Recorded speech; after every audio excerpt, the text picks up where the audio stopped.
No todo el mundo está tan entusiasmado con estos aranceles. Quiero poner el ejemplo del archineoconservador John Bolton. Esto es lo que dijo sobre los aranceles de Trump a la India y cómo, en esencia, están empujando a la India hacia China y Rusia también.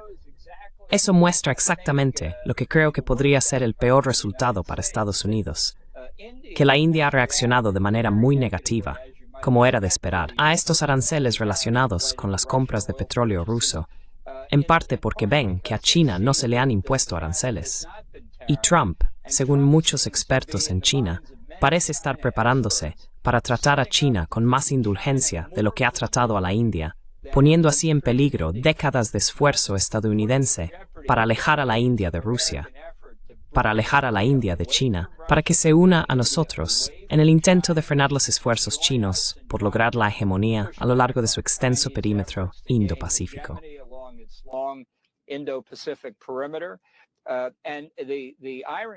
Y la ironía aquí es que, aunque las sanciones secundarias contra la India están destinadas a perjudicar a Rusia, podrían hacer que la India se acerque de nuevo a Rusia y, paradójicamente, también a China, quizás incluso negociando juntos. Aquí tienes a Max Boot, por supuesto, defensor de la guerra de Irak, dividir y conquistar. Trump está haciendo lo contrario. Sus políticas están empujando a posibles aliados de Estados Unidos hacia los brazos de Rusia y China. Así que, Ben habla de cómo China ha terminado siendo una gran ganadora en todo esto, en el sentido de que la India está considerando seriamente expandirse y diversificarse, casi sorprendentemente, con China ahora, lo cual definitivamente no era una consecuencia prevista.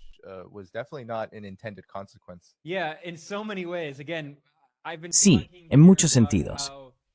De nuevo, he estado hablando aquí sobre cómo Trump es un presidente tan contradictorio, porque dice que quiere hacer algo, y luego sus políticas en realidad terminan causando exactamente lo contrario. Dice que quiere salvar la hegemonía del dólar estadounidense, pero está acelerando la desdolarización.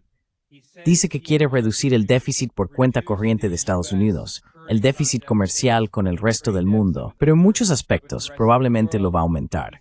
Y cuando se trata de China, Trump ha estado obsesionado con intentar debilitar a China, aislar a China, pero en realidad la está fortaleciendo. Estas políticas están teniendo un efecto totalmente contraproducente.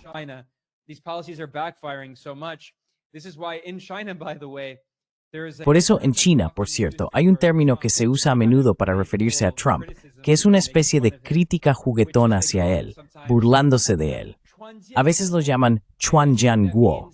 Es como un nombre chino. Chuan es su apellido. Y luego Jianguo, que sería como su nombre de pila en chino. El apellido va primero y luego el nombre de pila.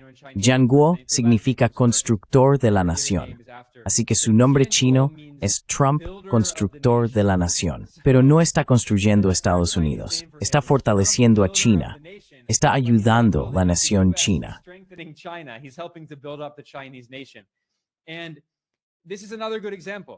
Y este es otro buen ejemplo.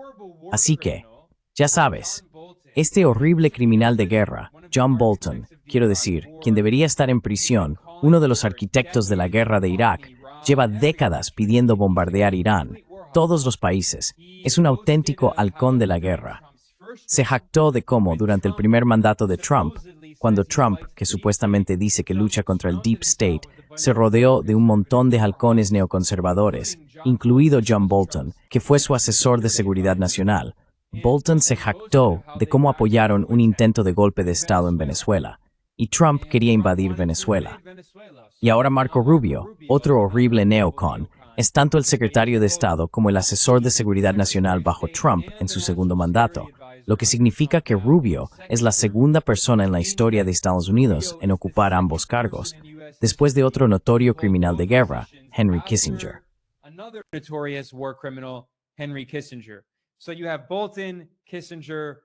Así que tienes a Bolton, Kissinger, Rubio, todos cortados por el mismo patrón aquí. Volviendo a lo que dijo Bolton, irónicamente, casi el 99% del tiempo no estoy de acuerdo con Bolton. Aquí tiene razón, excepto que es algo bueno que Estados Unidos esté haciendo esto porque está fortaleciendo el mundo multipolar. Sabes, Trump, de nuevo, es simplemente tan estúpido, francamente, que lo que está haciendo es, al intentar aislar a todos estos países y amenazar a países como la India, una de las cosas que enfada a Trump es que la India tiene un superávit comercial creciente con Estados Unidos. Así que, sinceramente, no creo que estos aranceles a la India tengan realmente que ver con Rusia.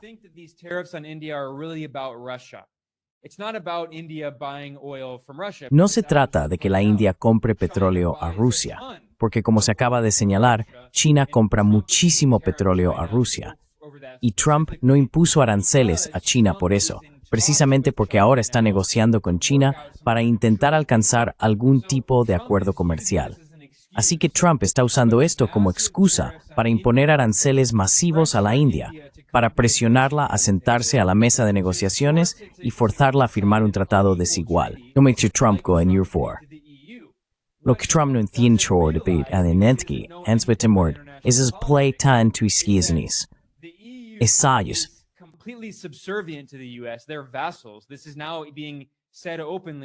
Esto ya se dice abiertamente en los think tanks europeos, como el Consejo Europeo de Relaciones Exteriores, que se quejan de cómo Europa se ha convertido en un vasallo de Estados Unidos.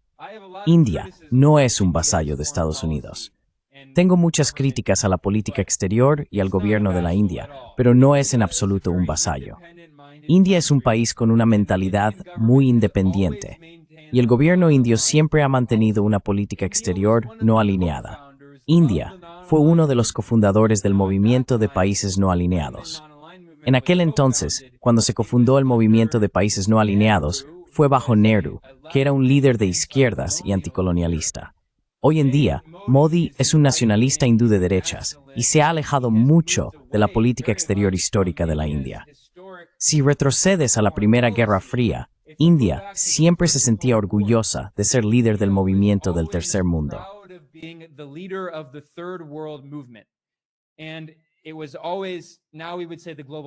Y siempre fue, ahora lo llamaríamos el sur global. La India, bajo el Partido del Congreso Nacional Indio, se alineó más con el sur global. Bajo Modi, irónicamente, cuando llegó al poder hace una década, fue el líder indio más pro-occidental de la historia, y en particular, el más pro-estadounidense. Pero de nuevo, Trump le está obligando a volver a una política exterior más no alineada, y Trump está deshaciendo esta política estadounidense de décadas de intentar atraer a la India para aislar a China, una política que se remonta incluso antes de Obama, hasta George W. Bush, pero especialmente bajo Obama. Obama tuvo esa ofensiva de encanto y hablaba de cómo era el mejor amigo de Modi.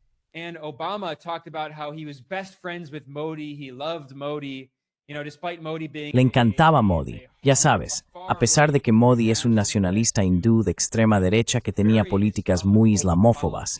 Ya sabes, así son siempre los demócratas. Afirman apoyar el antirracismo y dicen que están en contra de la islamofobia y a favor de los derechos civiles y todo eso. Y sin embargo están totalmente dispuestos a colaborar con estos líderes de extrema derecha cuando les conviene políticamente. Así que quiero decir, esto no es algo exclusivo de Trump, ¿verdad? La gente habla del bromance entre Trump y Modi.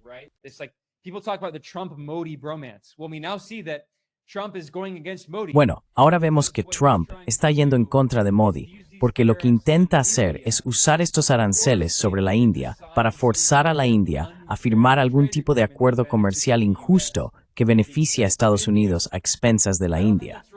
No creo que eso vaya a suceder realmente, porque, en primer lugar, el comercio de la India con Estados Unidos no es tan importante. El comercio de la India con Rusia, e incluso su comercio con China, es más importante que su comercio con Estados Unidos.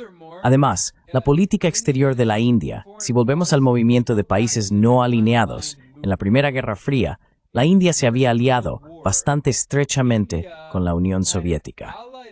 Aunque formaba parte del movimiento de países no alineados, todo el mundo sabía que la India era un amigo muy cercano de la Unión Soviética.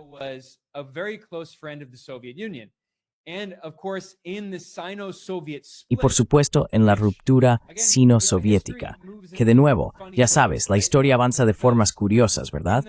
Porque antes hablé de Nixon, Fue ese Nixon de línea dura, derechista, conservador y anticomunista quien fue a China, se reunió con Mao Zedong y normalizó las relaciones con China.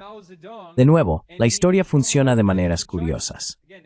Y luego, por supuesto, después de la ruptura sino-soviética en los años 60, China se volvió muy antisoviética y se acercó a Occidente como contrapeso a la Unión Soviética.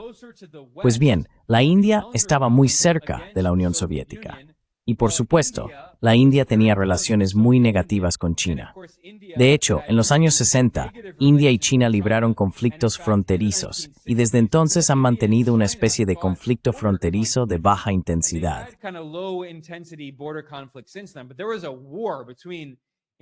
Pero hubo una guerra entre India y China.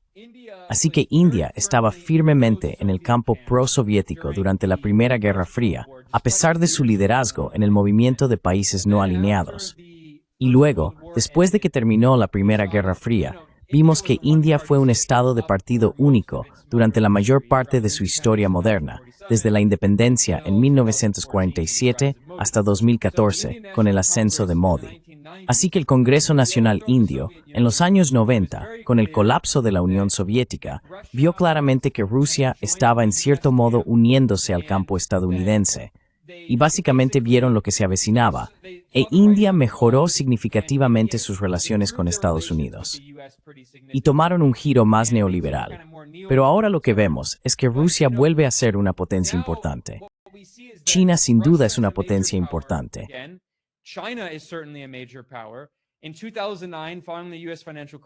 En 2009, tras la crisis financiera de Estados Unidos, estaba claro que el país estaba en declive. Así que ya sabes, India se unió a los BRICS en 2009 cuando se cofundó el grupo. Y aquí estamos hoy, y la situación en el mundo es completamente diferente. Así que quiero decir, Trump, él vive en una época en la que sobreestima el poder del imperio estadounidense. Cree que Estados Unidos puede simplemente obligar a todos estos países a hacer lo que quiera mediante aranceles, sanciones y lo que sea. Pero se está enfrentando a la realidad. Y Modi también se enfrenta a la realidad. De nuevo, Modi había sido un líder relativamente proestadounidense, pero también reconoce que Rusia es uno de los socios más importantes de la India. Rusia está vendiendo a la India un montón de petróleo realmente barato.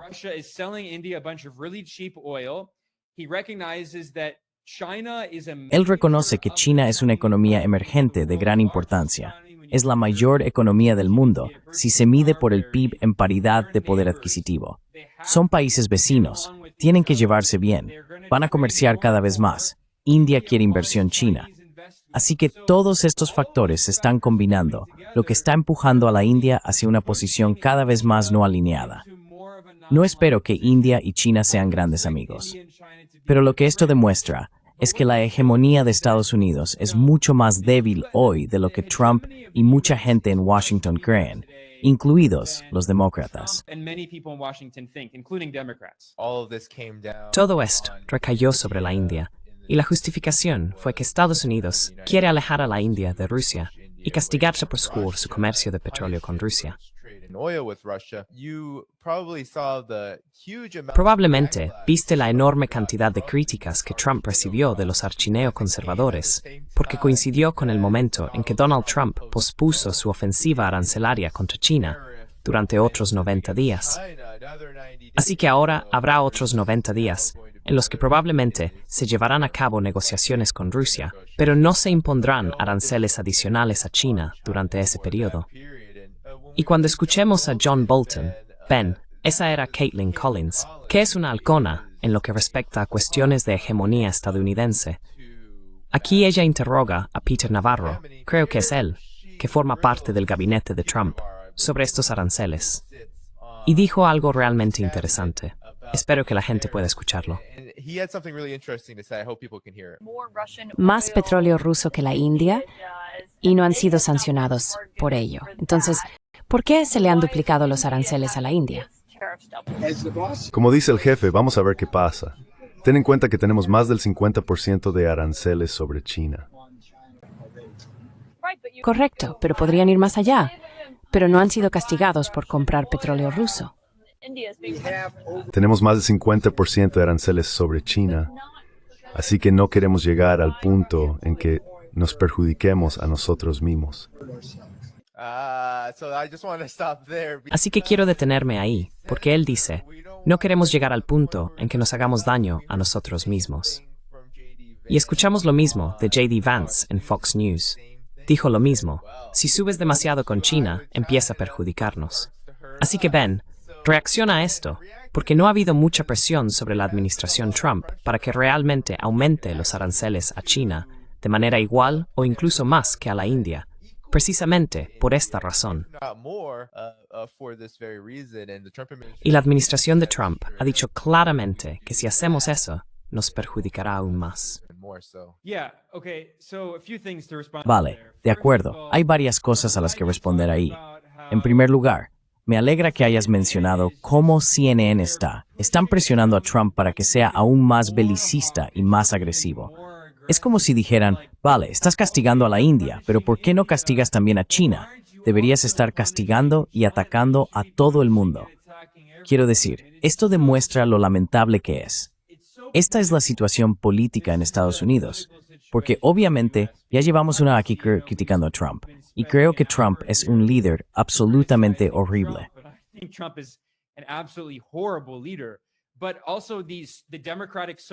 Pero además, la llamada oposición demócrata es igual de mala. Quiero decir, es tan lamentable la situación política en Estados Unidos, donde todos simplemente están de acuerdo en que el país debe ser este imperio global atacando a todo el mundo, atacando a China, atacando a India, atacando a Rusia. Es increíble. Pero volviendo a tu punto principal sobre el comercio, algunas cosas. Lo que esto demuestra es que, en primer lugar, el comercio de Estados Unidos con China es mucho más importante que el comercio de Estados Unidos con India. Mira lo que Estados Unidos importa de India. Mira lo que Estados Unidos importa de China. Están en niveles de importancia completamente diferentes.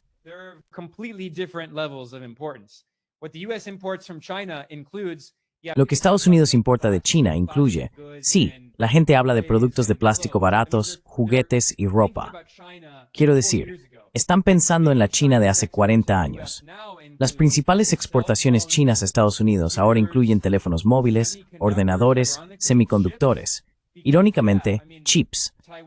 Porque sí, Taiwán, que según el derecho internacional es una provincia de China, fabrica los chips más avanzados de alta gama, que son diseñados por Nvidia pero fabricados por TSMC en Taiwán. Pero aún así, la gran mayoría de los llamados chips heredados, los semiconductores utilizados en la mayoría de las tecnologías comunes, se fabrican en la China continental por SMIC y otras empresas chinas.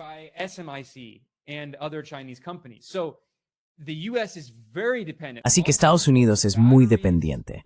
Además, las baterías que están en toda la tecnología moderna las necesitamos. Así que Estados Unidos realmente depende de muchas importaciones críticas de China. Otro buen ejemplo son los minerales críticos, ¿verdad? Y China ha hecho esto de una manera muy estratégica, porque Trump estaba amenazando con aranceles del 145% a China. Así que China dijo, bien, responderemos restringiendo la exportación de minerales críticos, especialmente tierras raras, porque China representa la gran mayoría de la cadena de suministro global para el procesamiento de tierras raras. Y las tierras raras también son necesarias para muchas tecnologías avanzadas, y especialmente para equipos militares. Así que China es simplemente mucho más importante.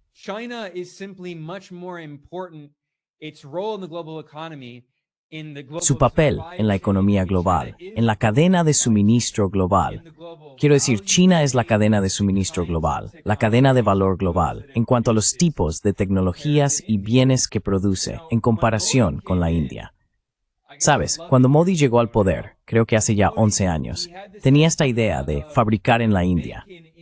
Dijo que iba a aumentar de manera masiva la proporción de la manufactura en el PIB de la India, y que la India iba a intentar seguir el ejemplo de China y convertirse en este centro global de manufactura. Ha sido un fracaso total. De hecho, la proporción de la manufactura en el PIB de la India ha caído bajo el mandato de Modi.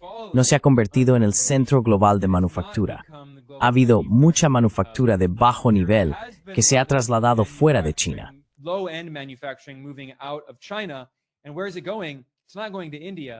¿Y a dónde va? No va a la India. Gran parte va al sudeste asiático, especialmente a Vietnam, Tailandia e Indonesia. Así que la realidad es que Estados Unidos puede permitirse este tipo de intimidación hacia la India de esta manera.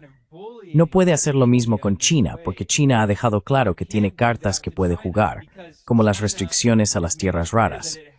¿Qué podría restringir la India? ¿Qué tipo de exportaciones podría restringir la India hacia Estados Unidos que Estados Unidos no pudiera obtener de otros países? Esto demuestra que Estados Unidos tiene mucho más poder de negociación sobre la India que sobre China. Sin embargo, hay un gran asterisco aquí.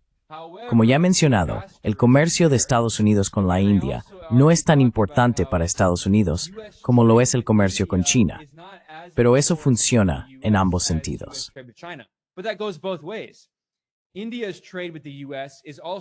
El comercio de la India con Estados Unidos tampoco es tan importante para la India como lo es el comercio de China con Estados Unidos para China. Aunque incluso en el caso de China, eso está cambiando debido a la estrecha relación que China tenía con Estados Unidos.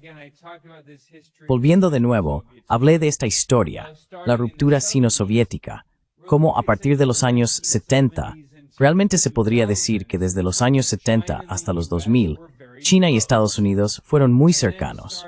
Y luego, a partir de la década de 2010, China empezó a diversificarse. Crearon la iniciativa de la Franja y la Ruta, especialmente bajo el liderazgo del presidente Xi Jinping. China se ha movido un poco más hacia una dirección multipolar, intentando diversificar su política exterior y su comercio, comerciando con otros países. La India siempre ha sido así.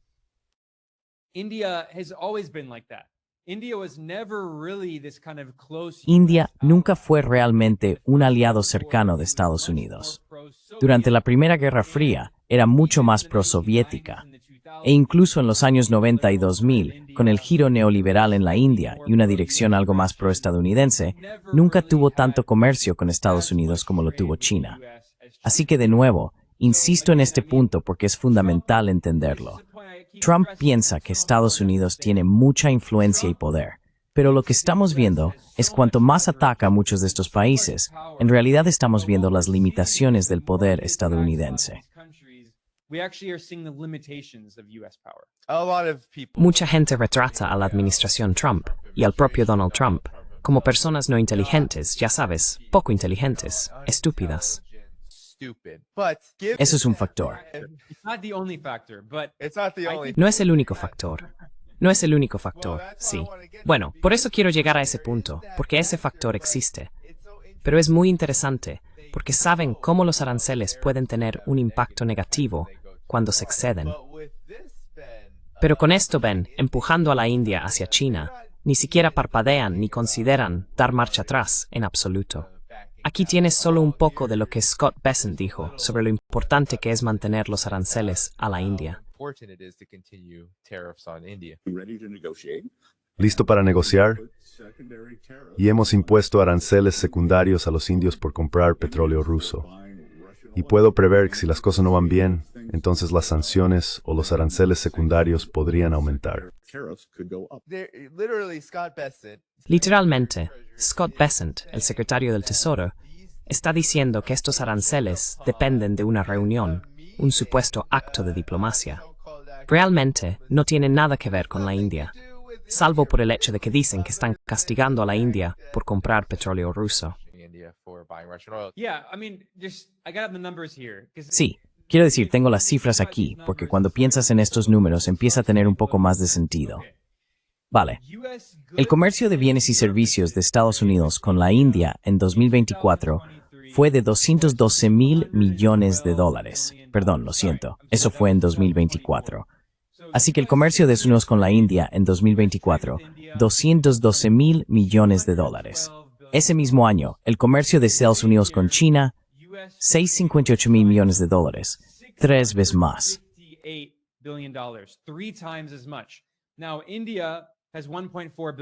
Ahora, la India tiene 1.400 millones de personas. China tiene 1.400 millones de personas. Básicamente, son del mismo tamaño. Estados Unidos comercia 3 veces más con China. Y ya he hablado de cómo lo que Estados Unidos importa de China, no todo, pero sí gran parte, es mucho más importante que lo que importa de la India. Y Estados Unidos no puede encontrar muchas alternativas a lo que importa de China, mientras que sí puede encontrar muchas alternativas para lo que importa de la India. Así que esto explica las principales diferencias. Además, de nuevo, ese fragmento que acabas de poner de Scott Bessent, el multimillonario gestor de fondos de cobertura que ahora dirige el Tesoro de Estados Unidos bajo Trump, dejó claro que lo que están haciendo con estos aranceles a la India es utilizarlos como palanca.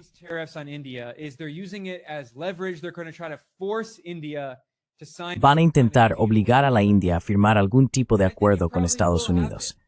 Creo que probablemente sucederá. Es probable que la India intente firmar algún tipo de acuerdo con Estados Unidos. No quieren aranceles del 50%. Eso es realmente alto. Quiero decir, por supuesto, ningún país quiere estos aranceles masivos, porque ya sabes, incluso China. Mira, el gobierno de Estados Unidos ha dejado muy claro que está librando una nueva guerra fría contra China. Pero China, ellos lo saben. Créeme, lo sé. La gente en Pekín, funcionarios de política exterior, diplomáticos, analistas, profesores, son muy inteligentes. El nivel de estos analistas y expertos en Pekín es muchas veces superior al nivel de los llamados expertos en Washington.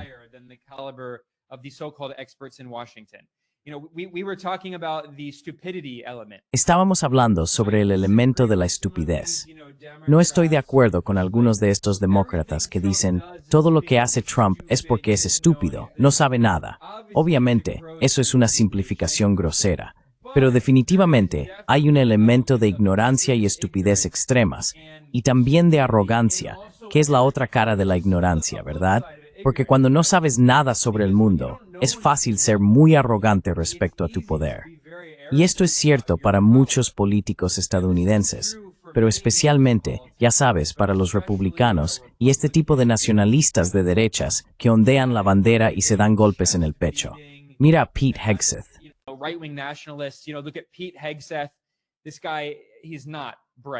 Este tipo no es muy listo.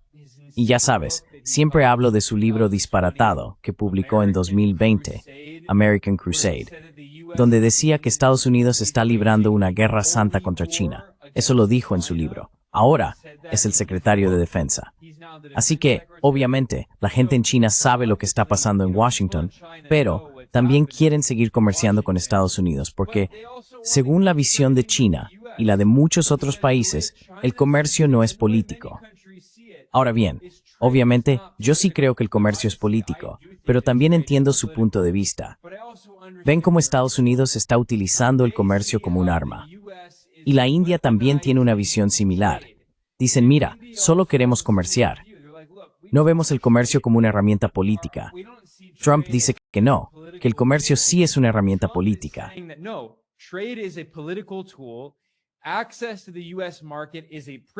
El acceso al mercado estadounidense es un privilegio, según Trump.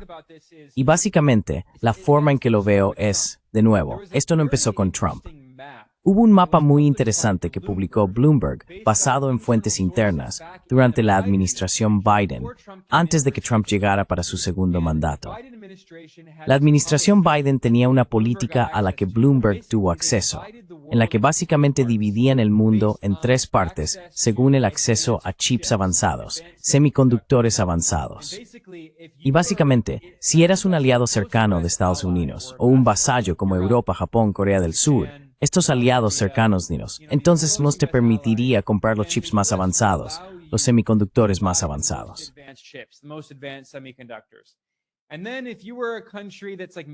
Y luego, si eras un país que quizá tenía buenas relaciones con Estados Unidos, pero no eras completamente fiable, como India, como Arabia Saudí, entonces estabas en una especie de zona intermedia.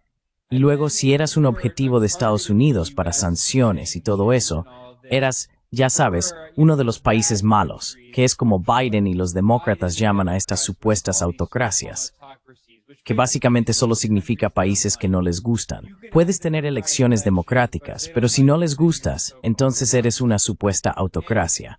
Y así es como la administración Biden estaba aplicando las restricciones a los semiconductores, a los chips, ¿verdad? on semiconductors, on chips, right? Because the US was trying to prevent China. Porque Estados Unidos intentaba evitar que China importara los chips más avanzados para intentar asfixiar la industria de IA china.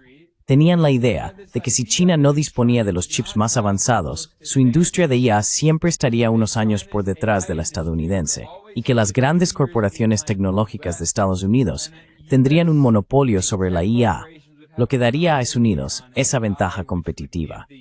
Por supuesto, ahora sabemos que eso fracasó. China tiene DeepSeek y otras empresas tecnológicas que ya han creado modelos tan buenos como los estadounidenses, y son de código abierto. Son gratuitos y de código abierto. Así que, en fin, esa estrategia obviamente no funcionó. Pero el punto al que quiero llegar es que la administración Biden de alguna manera dividió el mundo.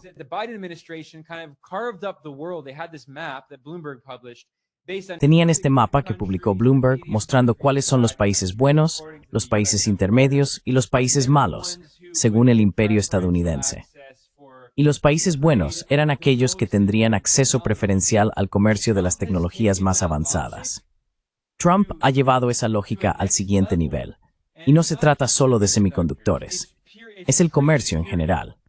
Si eres un país que actúa como un vasallo obediente, como si estuvieras en Europa, entonces Trump te permitirá comerciar con Estados Unidos con estos aranceles. Pero si no sigues las órdenes de Estados Unidos, y si tienes políticas que a Estados Unidos no le gustan, te obligará a tener aranceles muy altos y a sentarte en la mesa de negociación.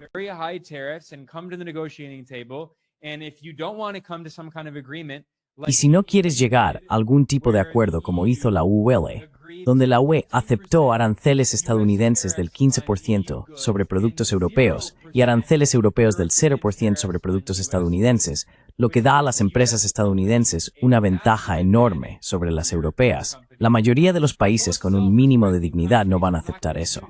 Es un tratado desigual. Así que, básicamente, Trump está diciendo, bien, si no sois nuestros vasallos, no vais a tener acceso al mercado estadounidense. Así que, de nuevo, lo que intento mostrar aquí es que estas políticas que Trump está implementando son extremas, son agresivas, pero no surgen de la nada. De hecho, siguen más o menos la misma lógica que los demócratas, solo que la llevan a un nivel de agresividad completamente nuevo.